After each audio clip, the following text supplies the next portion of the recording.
Assalamu alaikum wa rahmatullahi wa barakatuh. My few and dedicated warriors, as usual with this course, we start off with a massive registration of like 30 people, and then there's a handful that usually survive till the end. But, anyways, inshallah, some people will benefit. So, what we're going to do today, inshallah, is we're going to finish the 4 slides of Ad-Din al-Nasiha, which means giving advice to other Muslims. That's the other half of da'wah, because, of course, like I said last week, there is the da'wah of inviting, because that's essentially what da'wah means, invitation. But then there's the internal invitation for people who are already Muslim to become better practicing Muslims. So that's what I mean by ad-din nasiha, or sincere advice to make your brother or sister in Islam whole. So we'll have 4 slides on that, and then we'll talk about 10 major Islamic sciences that I believe every da'i or da'iyah should have. And the reason why you should have this is because you don't know what situation you're going to be in when all of these different resources are going to become very important. So, for example, you could be giving da'wah to somebody, and then all they want to do is try to refute hadith, right? So, if this happens, if you have knowledge of usul hadith, and you have knowledge of, for example, seerah and how things were compiled and when things were compiled, then these things are going to become relevant to you. If you have some knowledge of Arabic, that's going to help out as well. And being able to pick up specific ahadith and looking up the sanad, and then looking up specific muhaddithin, scholars of hadith, and then looking at their tahqiq, their verification, and then being able to present that, and then telling them that the science of hadith is not everything black and white. It's not like everything is either authentic or inauthentic. There's different grades. And so the way we treat those hadith are different. Some of them are to the strength of mutawatir, so we take those into aqidah. But normally for hadith that are considered to be ahad hadith, which are solitary hadith, these are strong enough to be considered evidence if they're sahih or if they're hasan, but not considered to be to the point of obligatory to believe in, right? Unless there's something already in the Quran speaking about the exact same issue. So that's a bit of a different nuance. We need to know this stuff because sometimes you'll have, for example, I remember one time an atheist, he's actually an Arab, and he actually comes from a religious family, and he was arguing with me about the fact that Abdullah, allegedly, I'll say allegedly, Abdullah ibn Abbas has a tafsir where he said something about like the earth being on the back of a tortoise or something like that, or the back of a whale. And I said, okay, even if this was true, Abdullah ibn Abbas is not the prophet, right? He's not, he's not Prophet Muhammad.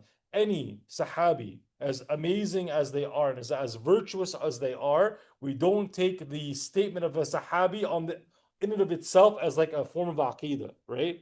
There are situations that if we don't find an ayah and we don't have a hadith, and it's mainly for issues of fiqh, right? That we would consider the qawl as-sahabi, the statement of a companion, because they lived with the Prophet ﷺ. But to say that this is qat'i evidence, qat'i dalil, that it's qat'i dalala, it's absolute in its meaning, and it's qat'i thubut, it's absolutely authentic, like the same way like as if we're taking Quran or the Sunnah from the Prophet ﷺ. No, we're not saying that. And this is very important to make this distinction. And why do we not say that they're on the same parallel? For many reasons. One is the issue of revelation. Second issue is that the Sahaba in the lifetime of the Prophet ﷺ did not agree to the same issue on multiple scenarios. So that proves that even if somebody's going to quote a Sahabi, if they don't find an ayah or a hadith or a mas'ala, then they're not going to say it's the same as the Prophet ﷺ, because it's obvious that if they disagreed amongst each other, then clearly they're not on the same level of clarity, right, as a prophet. So we want to know these nuances because you will find people in the dawah that will be, picking and trying to pry at very specific issues in Islam. And that's why it helps to be well-rounded and know all the different Islamic sciences. And again, you don't have to respond to everybody the first second they start throwing stuff at you, right? Also, you have to pick your battles because, like I said, 95% of the time, the people that are actually sincere, they want to learn about Islam, they're not going to be sitting there arguing with you. They're actually going to be asking you, why, or just tell me about Islam, tell me how it works, right? Open ended questions, and then letting you do the speaking. If you find the opposite, you find they come in swinging like as if they're Mike Tyson or something, and they're just like, you know what do you have to say about this ayah and this hadith and this and that? Then you know that they're not really sincere 95% of the time for the other 95% of the people. So just from what I've noticed, right? You're looking for people, like I shouldn't say you're looking for, but if you had to invest your time, like if it's kind of almost like you're going into sales. Like if you worked for like Toyota or Mazda or Honda, and you know that there's 10 people that come in to the car showroom, right?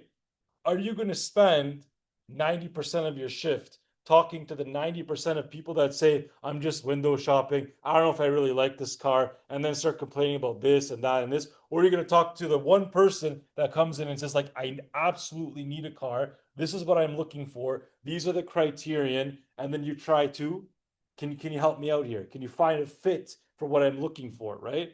It would make way more sense if you were a salesman to focus on the person who is willing to listen, right? Or who wants to be helped, right?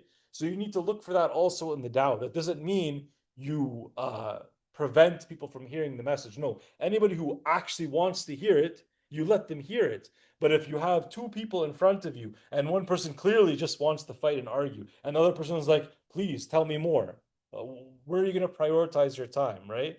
And even if you look at this in Surah Al-Abasa, right? Abasa wa tawalla. You look at the context of what was going on. The Prophet ﷺ, in this situation, because strategically it makes sense that he would want to talk to one of the chief's tribesmen, because if they accept Islam, they're going to have a lot of political influence, and there's the public relations, the PR factor. So it would be very good in terms of like maybe making it easier for other people to accept Islam. But that person didn't want to accept Islam.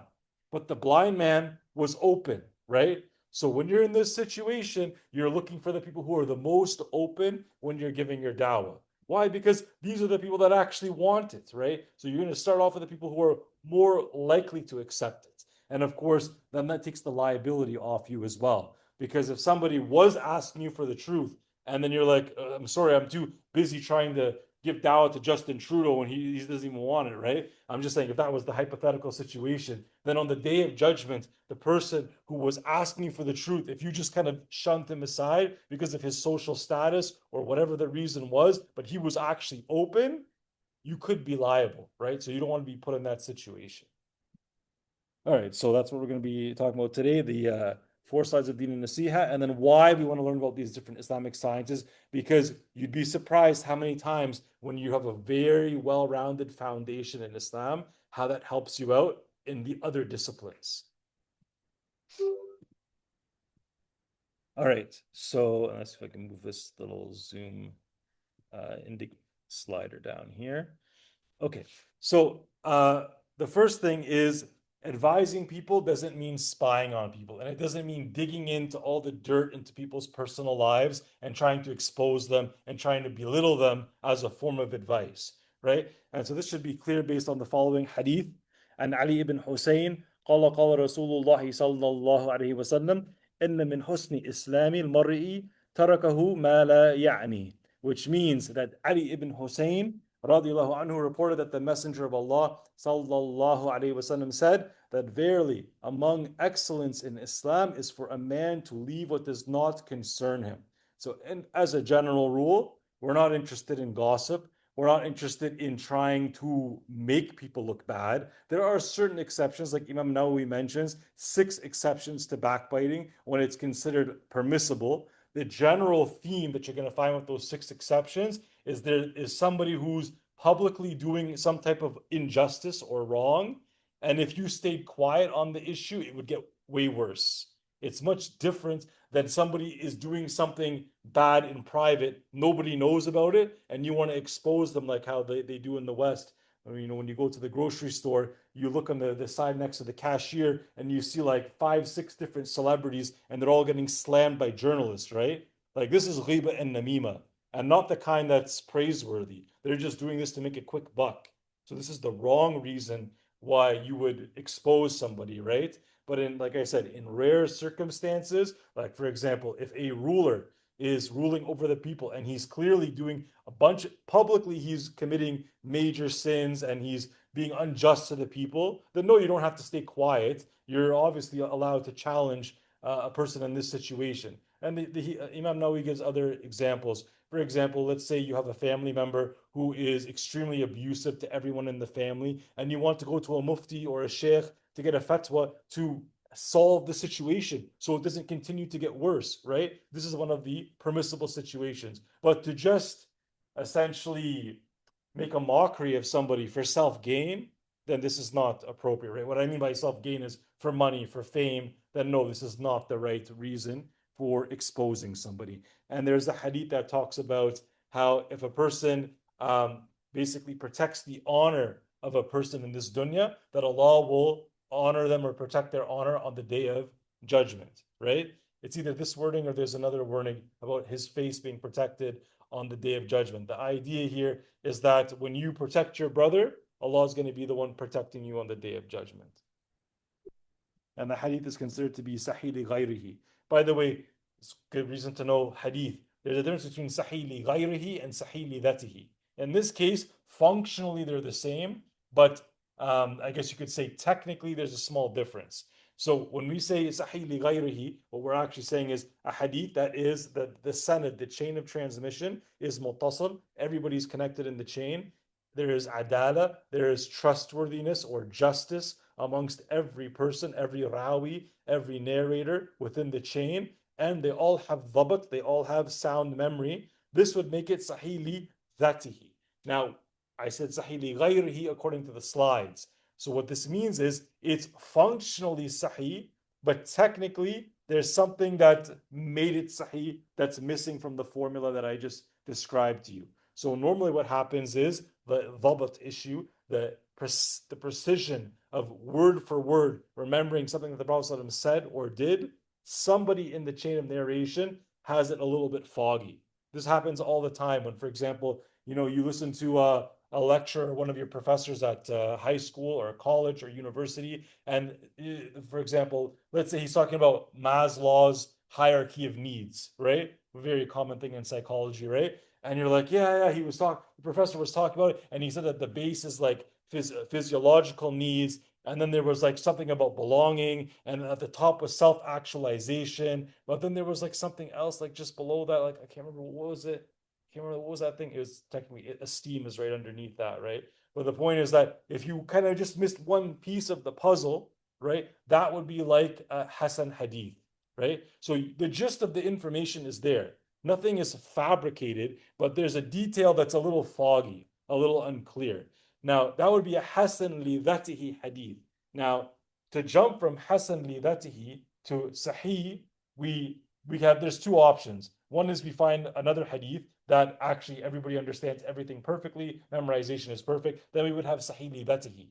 But to have Sahih li ghayrihi would mean we had multiple Hasan hadith about the same topic, the same issue. One point is a little bit foggy, but when you have multiple hadith all saying the same thing, it adds to the strength, the veracity, or the validity and the reliability of this narration. And so because you have multiple reports, then it strengthens. So these Hasan hadith we call them Sahih li ghayrihi. So essentially, li ghayrihi means for other reasons. So Sahih due to other reasons of having multiple Hasan hadith that strengthen one another to bring it to the status of Sahih li ghayrihi. Question. But for the method for the hadith, like the matan being the text, yeah, that's has to be like at the level of sahih anyways, right? Well, this is the thing. The matan, whether it's sahih or hasan or da'if, this is dependent on the sanad. Yes. Right? So for example, if the hadith has one narrator in it who is majhul, he's unknown, right? The default is that this hadith is da'if, right? And therefore we have to treat the matan as if its strength is da'if. So therefore, generally speaking, most scholars will say we do not take a solitary da'if hadith into hukm shar'i, into Islamic rulings, right? You can take it in for manners, tarhib wa targhib, to scare people away from doing bad actions and to incentivize people to do maybe extra acts of worship if it had to do with acts of worship. But we don't take it to the point where we say you have to do a specific action or you don't do something based on a da'if hadith on its own. So technically what we're saying here is that the matan, if the hadith is graded as da'if, then we're saying that this, if I was to give you a school analogy, which is one of the ways that I was taught this, is that mutawatir is like A+, which is like multiple authentic chains to the point where there could have been no corroboration for falsification. And then if you have solitary sahih narrations, this is like an A, maybe an A minus, but like we'll just say an A. If you have a Hasan hadith, it's a B, right? Kind of like when you submit an essay. Your professor can clearly, if you got a B on an essay, they would say you did a pretty good job. You might have made a few spelling, grammar mistakes here and there, but the gist of your message is understandable, right? And it's coherent.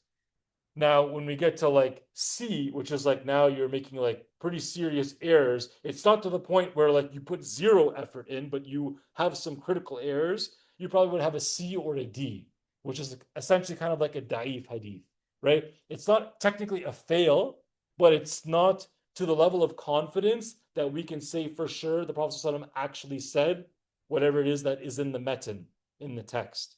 So generally speaking, the rule is if it's Hasan or above, it's considered to be maqbool and acceptable evidence. And if it's at the level of da'if or below, it's considered to be mardud, which is a rejected evidence. There are exceptions, but this is the general format. So that way, when you're reading hadith and you're discussing hadith and you're debating people about hadith, first thing you probably want to check is this hadith even authentic? And if it is, then you want to look into the tafsir, which is the explanation of the hadith. And there are many websites for that: Islam Web, Islam QA, if you hadith guidance. There's also like tafsir available on there. If your Arabic is strong enough, you can go directly to the muhaddithin. You can go to, for example, to Ibn Hajar al-Asqalani, and you can see what he had to say about the authentication of the hadith, or Ibn Asakir. You can look at many different resources, but the point is you have like a methodology now of how to deal with the issue.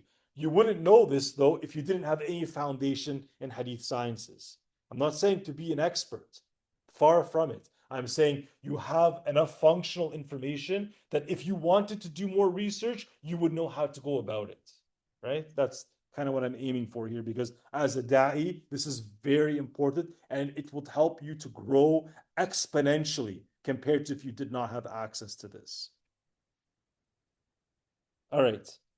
This is the hadith I was trying to put together in my head, but it just kind of glazed past me. It went into Hasan mode in my brain, right? Something was a little foggy. So it's based on this hadith that Abu Darda radiallahu anhu reported that the Messenger of Allah sallallahu alaihi wasallam said that whoever protects the honor of his brother, Allah will protect his face from the fire on the day of resurrection, right? So this essentially tells us is that every time you safeguard the integrity and the reputation of your brother, essentially, this will be a means for your face being protected from Jahannam, from the nar of Jahannam, ala yawm al-qiyamah, on the day of judgment, right? So we should actually be looking for, there's been so many situations in my life when somebody has been begging me to do ghiba about somebody else. They're like, oh, didn't you hear what that guy did like just last week? Did you see how he parked his car and that thing that he did when he got out? And they're just pushing and prying. And like sometimes for 10 minutes straight, they just want me to say anything. And I'll say, and you know what I'll do?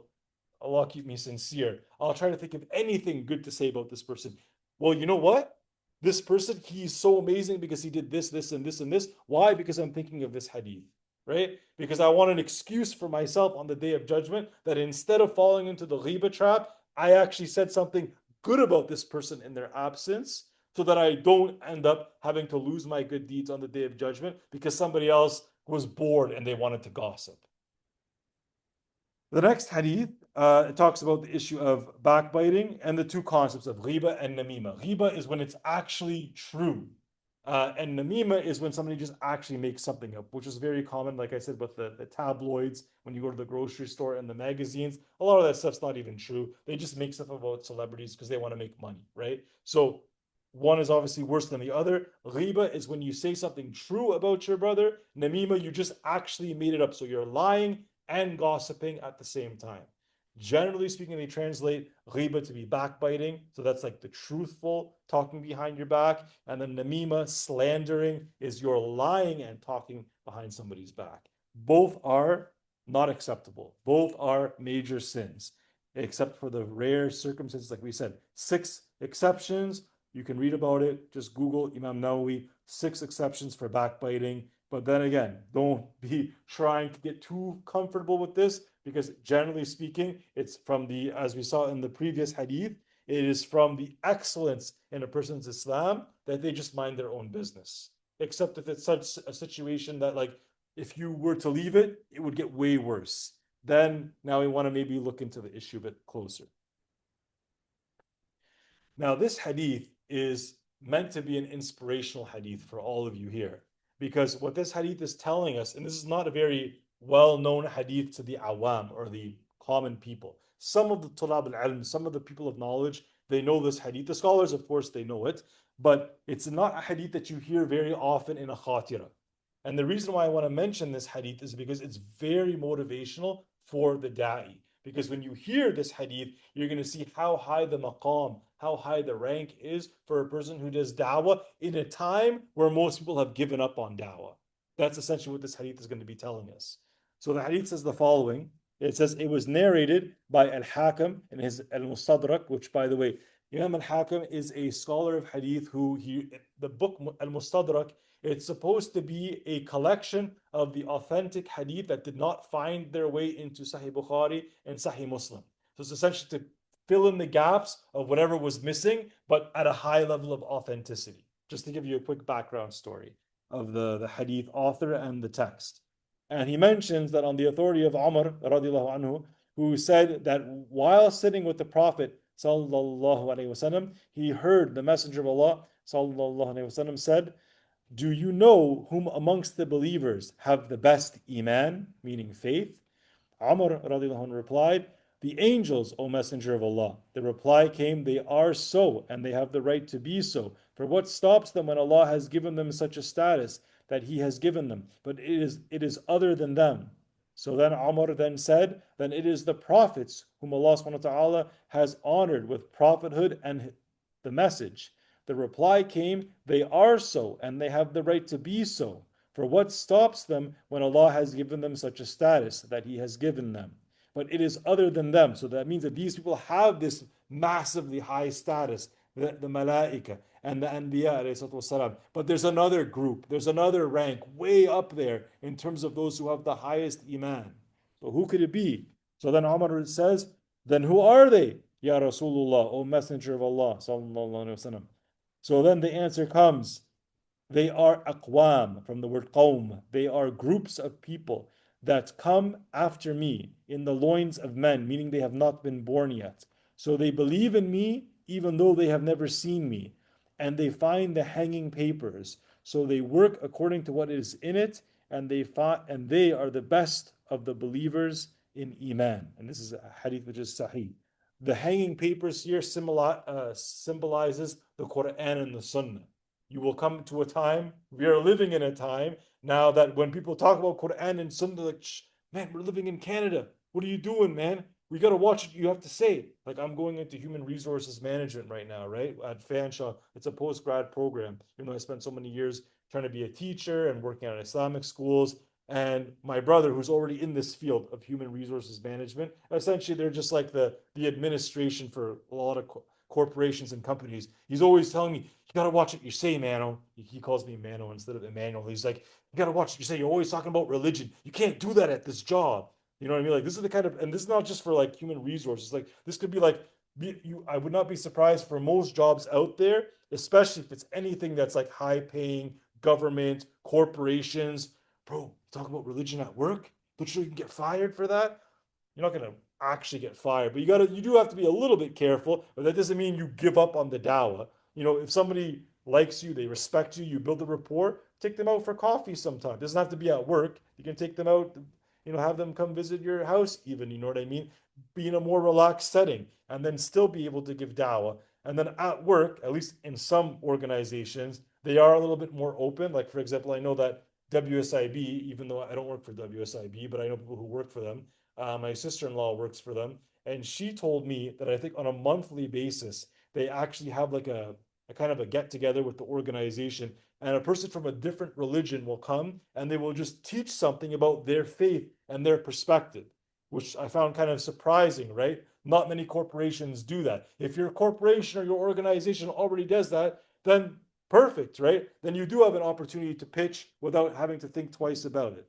I'm just saying, don't give up on dawah just because society makes it a little bit difficult. Don't over exaggerate the fear, or else, you know, there'll be nobody communicating the truth to anyone. and that would be a disaster. But for these people who try to revive the teachings of the Quran and the Sunnah in a time where people are not seeing it vividly, then these are the people who have the best iman. And may Allah Azza wa Jal make us all from among them. Allahumma ameen. This leads to the point of Amr bil Ma'ruf wa Nahy al Munkar. So commanding the good and forbidding the evil. This is something that's very clear in the Quran in Surah Ali Imran. I mentioned this before. It's the Ayah 104. It's actually in the English is there, right? So in Arabic, it's وَتَكُمْ مِنْكُمْ أُمَّةٌ يَدْعُونَ إِلَى الْخَيْرِ وَيَأْمُرُونَ بِالْمَعْرُوفِ وَيَنْهَوْنَ عَنِ الْمُنْكَرِ وَأُولَٰئِكَ هُمُ الْمُفْلِحُونَ. That let there arise a group, minkum, from among you, those who do Amr bil Ma'ruf, they command towards the good and they forbid what is munkar, what is evil. وَأُولَٰئِكَ هُمُ الْمُفْلِحُونَ. These are the successful people. So by commanding the good and forbidding the evil, which is essentially da'wah, and all the prophets did da'wah, and all of them called towards the truth, and all of them warred people against batil, falsehood, that these are successful people. And not only that, that if a person does this and upholds this, if a person in their life, they've been trying to make da'wah to Allah, maybe they want to get married, maybe they want to get a promotion, maybe they want to get a job, maybe they want to get good grades, whatever it is, when you want to get your dua to be mustajab, to be accepted by Allah Azza wa Jal, you should look into your life to see, is there anything that I'm doing right now that could be displeasing to Allah, that may be the reason why my dua is not being accepted. Now, sometimes Allah knows what's better for you, and He might have a better plan for you, and He might give a better form of rizq, or He might be delaying or removing a form of punishment from you, actually removing a form of punishment if you don't get what you ask for, or He might be giving you something even greater in Jannah, right? There are many things that can happen when you make dua. But if you want your dua to be accepted in general, then consider this hadith, where it's in the Sunnah of Tirmidhi, from the Sunnah and Sittah, the major 6 books of hadith, that it mentions that the Prophet ﷺ, he said, by Allah, in whose hand is my soul, you will enjoin the good. You will Amr bil Ma'ruf. You will command the Ma'ruf. You will command what Islam considers to be good. And you will do Nahy an al Munkar. You will forbid the evil. Or Allah will soon send upon you a punishment from Him, and you will call upon Him, and He will not answer you. So this is a threat that for the people who don't do this, which is essentially da'wah, right? You are now liable. I'm not saying guaranteed for sure you are going to be punished based on this hadith. Everything is up to Allah Azza wa Jal. He's the judge. I'm not the judge. But all I can say is this is a general warning that if we are not doing our part in calling for social justice and calling for the truth and calling people to Islam, we could be liable for not having our du'as accepted and Allah not being fully pleased with us, which we obviously don't want. The next thing is that when you want to transform in this dawah, obviously I said before, we're learning about, I said we're going to try to learn a little bit about 10 different Islamic sciences. I'm going to give you many references for to kind of build your way up from a beginner to more of an intermediate level within 10 different ulumuddin, Islamic sciences. The reason why we want to do this is because we want to become better du'at. And just having that niyyah is the way to start. Before you do anything else, before you start memorizing more Quran or learning more hadith or taking more Islamic studies classes or getting more involved in street dawah, the number one thing is to clarify your intention. Tasheeh and niyyah, right? And the clear evidence for this is in Surah Al-Ra'd, where Allah Azza wa Jalla tells us, إِنَّ اللَّهَ لَا يُغَيِّرُ مَا بِقَوْمٍ حَتَّى يُغَيِّرُوا مَا بِأَنفُسِهِمْ, which means that indeed Allah will not change the condition of a people until they change what is within themselves. It's actually one of the most quoted ayat when it comes to the situation of the Muslims. Now, as far as top down versus bottom up, both have some interplay, right? Like we do need to fix things from the grassroots level, and we do need to fix things from the top of the hierarchy in terms of the leadership of a society.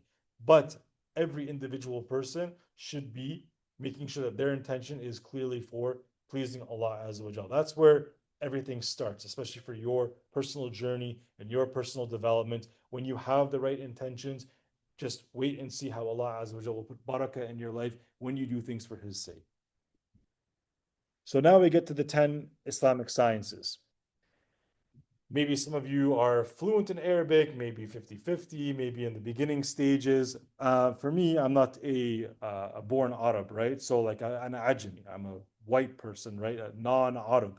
So for me, the first thing that I wanted to know is what the Quran actually means, like word for word. What am I actually reading? What am I hearing in the Salah? So and this is actually one of the first pieces of advice that I was given is learn what the Quran means, then move your way on to Hadith, or then move your way on to just studying Arabic in general and newspapers and conversations, hiwar, and wakada kada. So what I would recommend is Quran.com, and as an app, I would go to Green Tech Quran.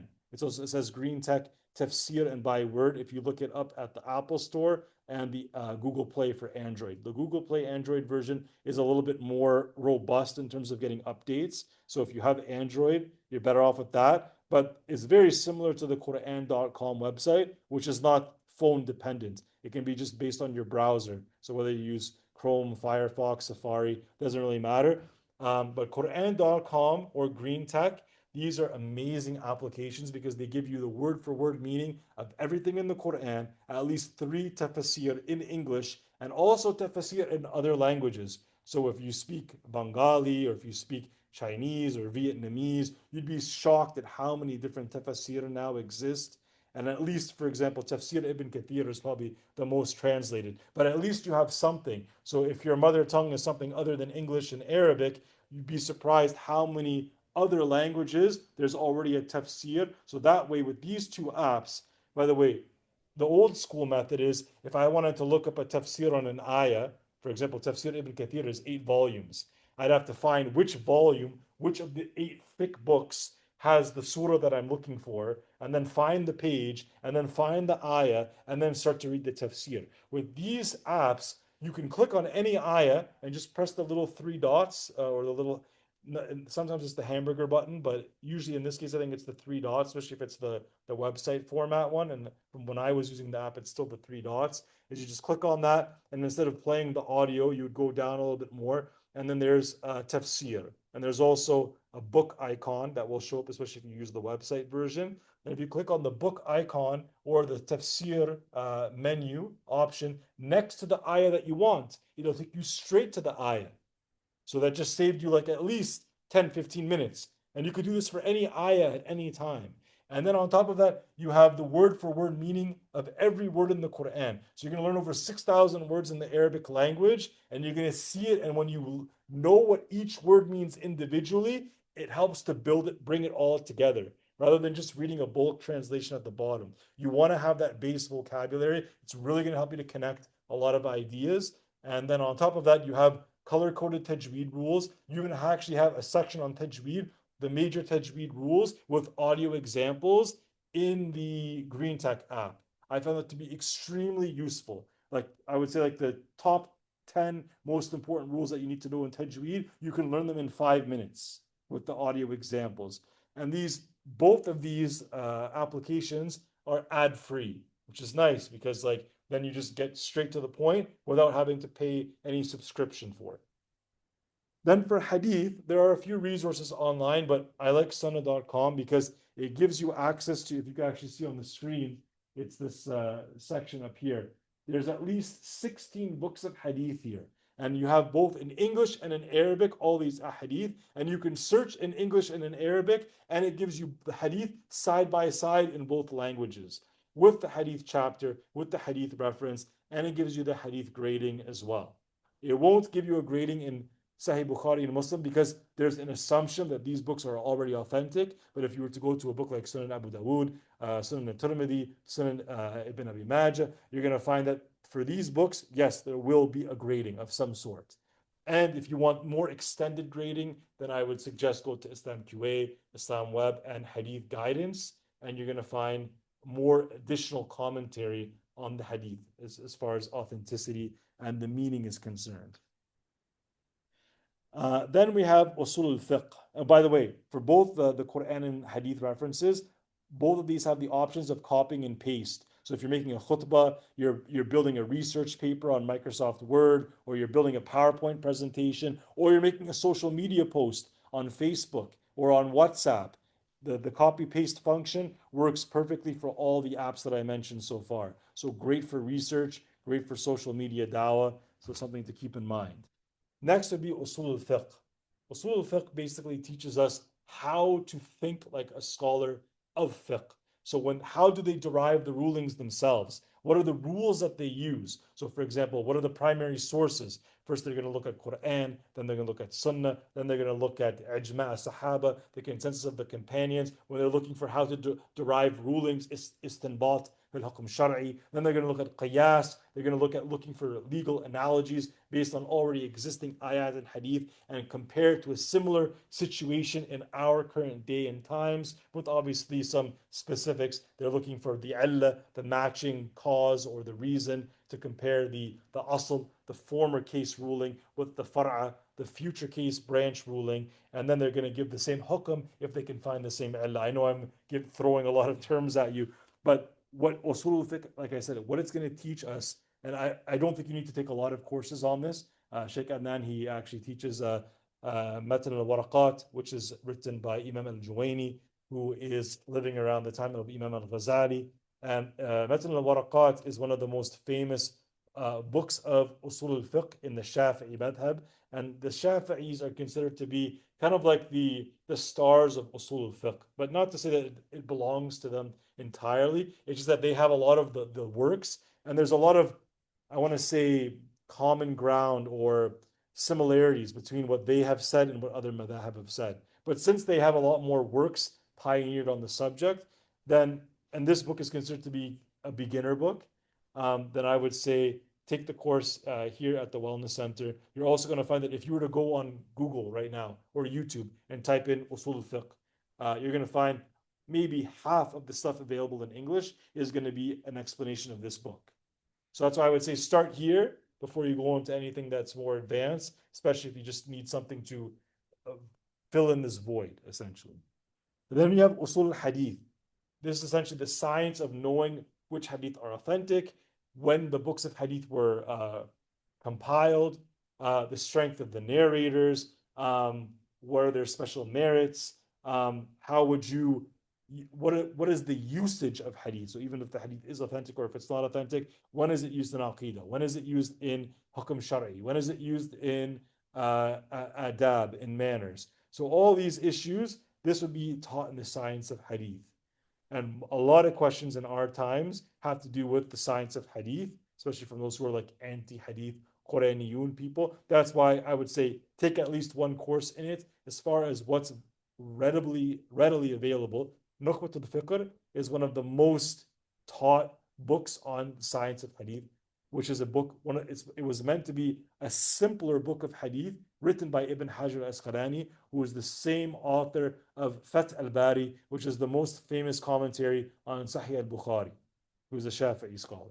So anyways, this course, this book,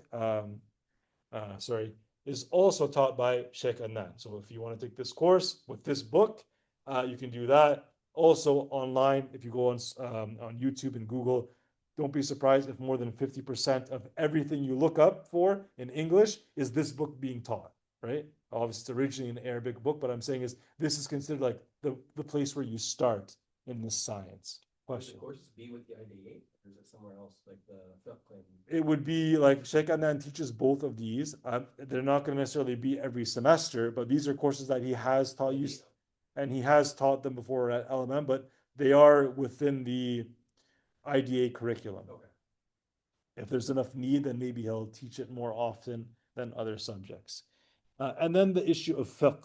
Now, there is a lot of variance in fiqh, right? So I'm sure you guys already know this, right? Like for example, in the Hanafi madhab and the Hanbali madhab, they tell you it's preferable to pray with your hands below the navel, and the Shafi'i and the Malikiya say above the navel, and then some of the Malikiya say even you can put your hands by your side. And then as far as the arkan of the salah, what are the pillars of the prayer? There's differences amongst the madhab. Same thing with the wajibat, same thing with the makruhat, the disliked actions, same thing with the nawaqid, the things that invalidate the salah. Not just the salah, there's differences in wudu, there's differences in hajj, there's differences in a lot of the ahkam shar'i.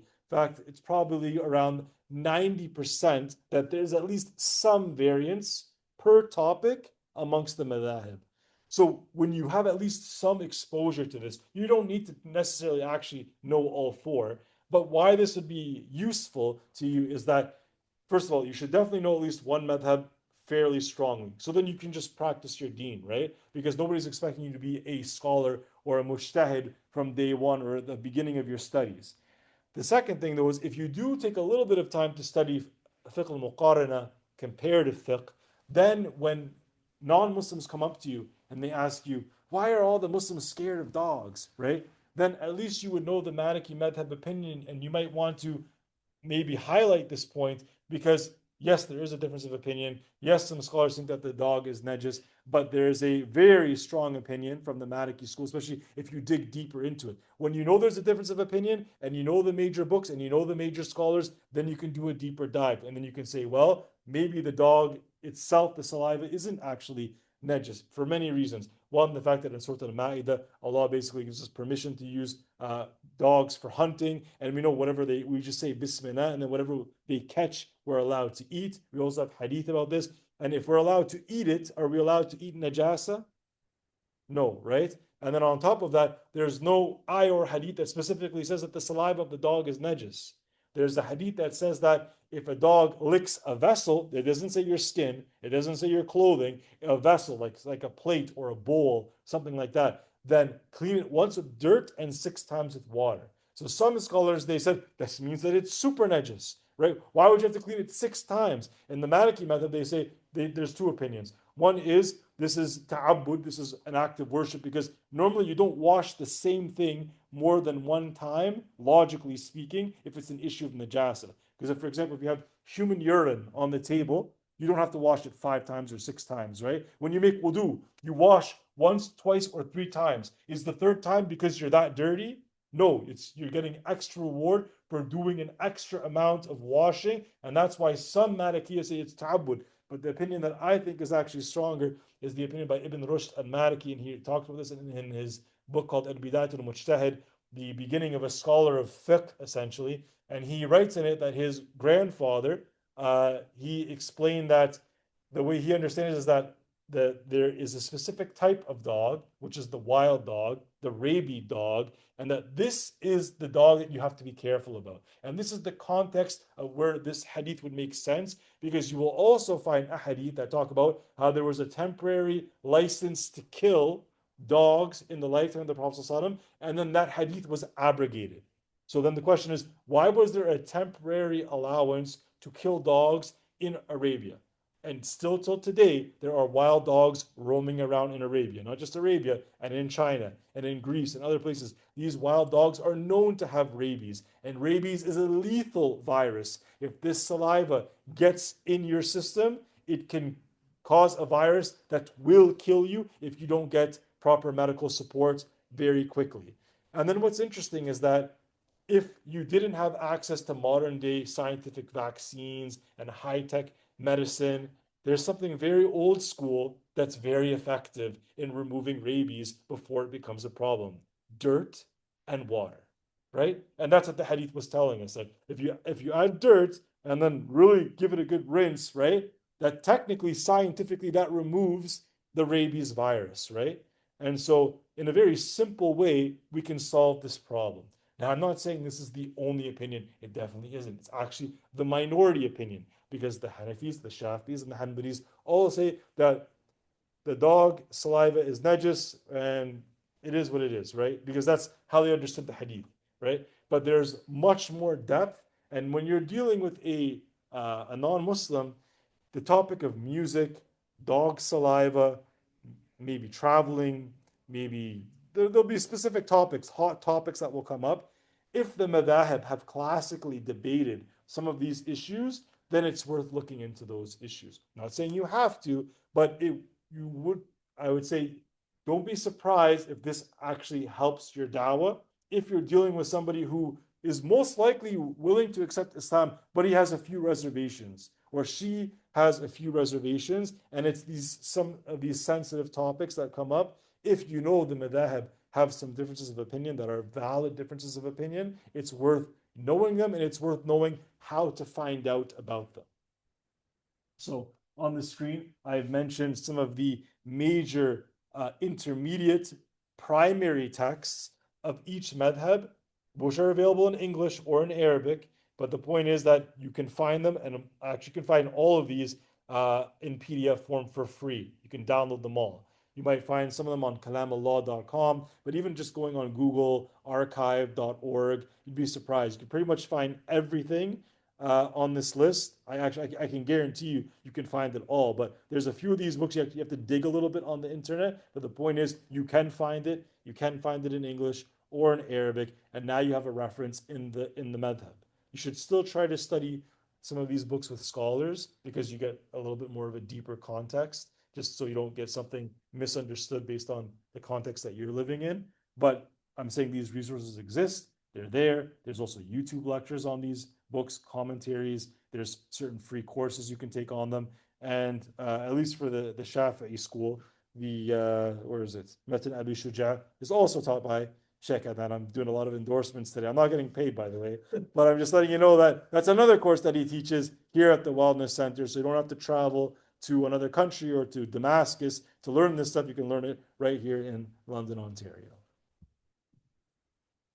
So the last 1, 2, 3, 4, 5 sciences, and that'll be the end of today's lesson. So we're doing pretty good on time, actually. We're 47 minutes because we started at 8:10. 47 minutes into the lecture.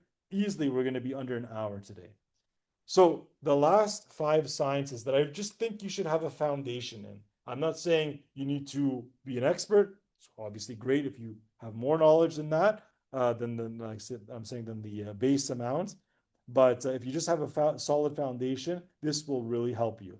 Usul al-Aqidah. When we give da'wah to people, the number one thing we want them to have clear is Aqidah. Because if you don't have Aqidah, you don't have Islam. Aqidah is what are the binding things, the binding beliefs that you must have to be a true Muslim. Aqidah comes from the word aqada. Aqada means like to tie something, right? Like a rope. You make a knot in something. So the things that hold your iman together, the things that are non-negotiable, like for example, the arkan al-iman, the 6 pillars of faith, non-negotiable. If somebody says they don't want to believe in the angels, right? They think everything else in the Bible or the Quran here, they think everything else makes sense, but they have a problem with angels. No, it doesn't work because that's a foundational pillar of iman. It's not negotiable.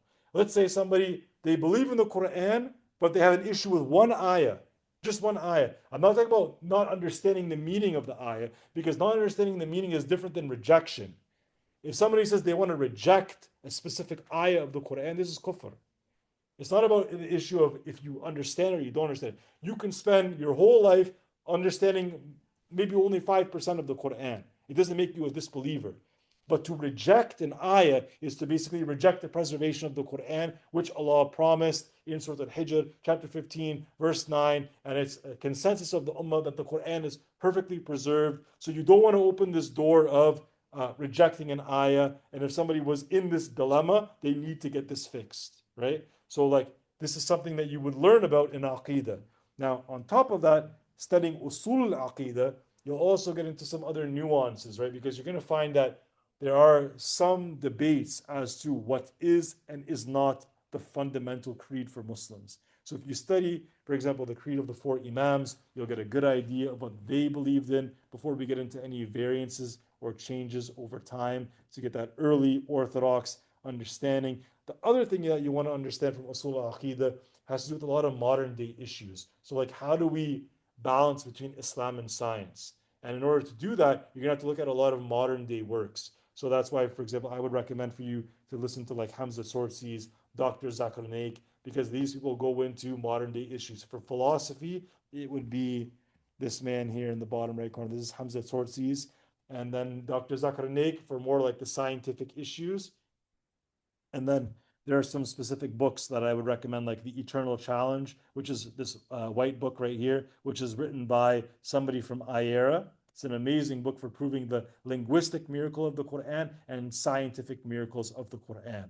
So this science of Usul Aqidah is not just about knowing what we believe, but also the roots of how to prove it, right? And then in addition to that, I'm mentioning some modern day sources because we have some other aspects of Aqidah to consider, right? The scientific elements and then also the philosophical elements. So knowing some of the names of the people that you can learn from in our times will be beneficial for learning those aspects of Islamic belief. Then we have Tazkiyah, which, I mean, definitely Sheikh Anand talks about this a lot in his Khawatir, in his Khatiras, his daily lectures, usually after the Salah. And he probably has a couple courses on this. Sometimes it gets mixed into things like Arba'in an-Nawawi, the 40 hadith from Imam an-Nawawi.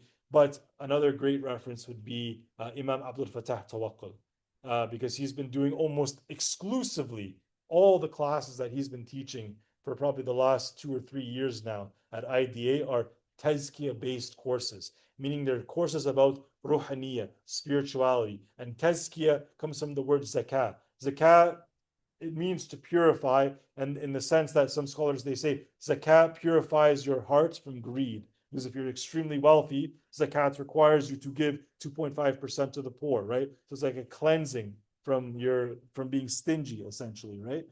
But in addition to that, the idea of tazkiyah is not just the idea of purifying your wealth, but purifying you as a whole, and your soul, and your nafs, your state, and your ego. So there are many great scholars who've written about this, especially people like the Hanbali scholar Ibn Rajab, the Shafi'i scholar Imam Ghazali, and the Hanbali student of Shaykh al-Islam Ibn Taymiyyah, Ibn Qayyim al-Jawziyah.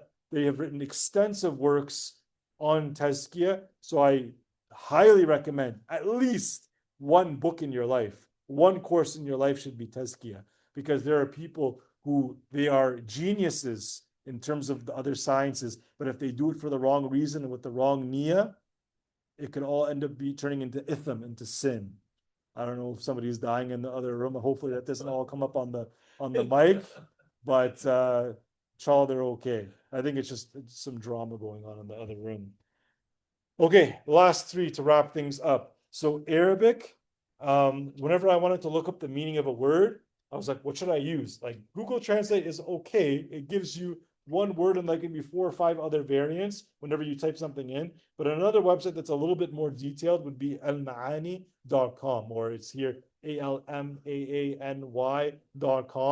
You can translate from Arabic to English or English to Arabic, but it will give you the root word, and it will give you the word in a medical context, a legal context, a conversation context, Quran and Sunnah context. So it's way more detailed in terms of a dictionary meaning of any word in Arabic. So I highly recommend that. For conversational Arabic, Al-Arabiya Bayna Yadayk, Arabic in between your hands, is a well-known Egyptian text that is considered to be one of the best starter conversational courses. And if you YouTube or Google this exact text, you're going to find full courses, even free courses of this, because this is considered to be a very good beginner course into conversational Arabic. And then obviously try to build all the functions of a language. So not just reading, but writing and speaking to get the full picture, just like you would in any other language. And that will help you out a lot. And then the last two, Sirah. Pick any book of Sirah that you want. Ideally, one that's been ratified or vindicated or praised amongst the Ummah as being a very legitimate source Sirah. So whether it's Rahiq al-Maktoum by Saif ar-Rahman Mubarak Puri, like try to pick something that is generally considered to be a very rigorously respected book of Sirah. After that, you can go into whatever you want. I would also recommend, for example, like actually the same Sheikh, Saif ar-Rahman Mubarak Puri, he wrote Rahiq al-Maktoum, or the sealed nectar, which I'm sure you've probably heard the term sealed nectar before. There's a simpler version of the same Sirah book called Wanshaq al-Qamar, When the Moon Split, which is the book that I have here on the screen.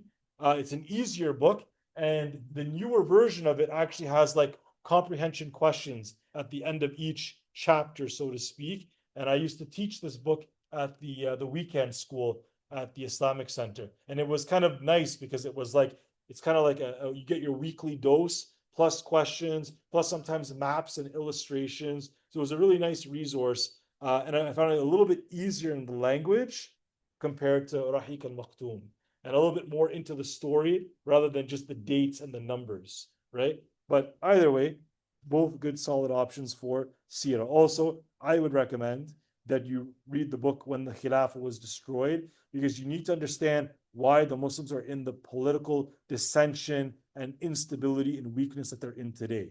A lot of it has to do with the fact that the NATO powers and the Western governments basically came in, they employed people like the modern day Saudi government to go against the Ottoman Khilafah and have basically Muslims backstab other Muslims, and then they just watch the show with popcorn and cigars in the corner. There's a whole lot of that going on, but you need to understand why we're in the situation we are today, because a lot of it has to do with the mind games and the bribery that was going on in the Muslim world because of the West. And over time, unfortunately, there was a lot of sellouts, and that caused a lot of problems. And that's why we're mostly in the situation that we're in. And there's question. You said a quick question. You said when the moon split, that's also the same author as the City of Mecca. Yes, Okay. his name is Saif al-Rahman Mubarak Puri. But if you write in When the Moon Split or The Sealed Nectar, same author will come up. Both books you will be able to find for free online, but not the newest version of When the Moon Split, but the oldest version on Kalam Allah for free, and generally on Google, probably find the older version for free. So yeah, Sira, Islamic history, I would definitely look into that, some foundational base of it. And then lastly, what we're learning about today, which is dawah and public speaking. What I'm going to teach you guys in this course is obviously a lot of the main proofs and points and a general methodology. But what I'd like you guys to also pick up, and this will probably come up in the next lecture or two, is I'm going to start throwing names at you of some famous du'at so that you have some resources, and also the names of a lot of books, so that way you can kind of build your own DIY, do it yourself study guide. Because these people, a lot of them are still living today, and you can watch their videos and you can learn a ton from just watching people who've been in the field for a really long time, to the point where it's going to feel very natural for you to have these types of dawah discussions, inshallah ta'ala. So that basically wraps up today's lesson, and we were 2 minutes under an hour, so I guess we're making good progress. Any questions about today's lesson? Okay, great. All right. If there is anything that comes up, guys, feel free to message me on the IDA website. And like I said, after think what we got, what, one more week or 2 more weeks of classes, but during Ramadan there'll be no lessons, and then we're going to resume the remaining lessons after Ramadan. So I think I'll see you guys for at least one more Thursday, and then after that we'll have Ramadan, and then we'll resume after Ramadan, inshallah ta'ala. Subhanakallahumma wa bihamdik, ashhadu an la ilaha illa ant, astaghfiruka wa atubu ilayk. Assalamu alaikum wa rahmatullahi wa barakatuh.